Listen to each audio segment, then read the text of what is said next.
In the lively Rwandan city called Remera, there lived a young child named Ganza. Ganza loved playing with friends, running along dusty paths after school, and helping his parents water the small garden behind their home in the evenings. One afternoon, Ganza went with other children to fetch water from a small river near the city. That day, the water was higher than usual, and the wind blew strongly through the trees. Ganza felt his heart beat fast. He was afraid.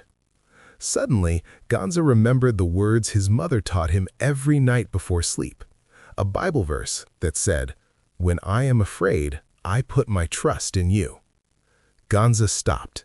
He took a deep breath, and quietly, in his heart, he spoke to God.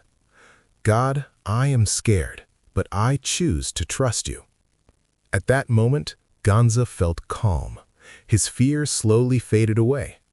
He held his friend's hand, looked carefully where to step, and together they returned safely through the city streets. Nothing bad happened. From that day on, Ganza learned that feeling afraid is normal for a child, but trusting God makes the heart strong. Whenever Ganza felt fear, at night, at school, or when trying something new, he remembered the simple verse, "When I am afraid, I put my trust in you." Soon, other children in Remera learned from Ganza. They discovered that trusting God is like sunshine after rain. It brings peace and courage even when fear tries to come.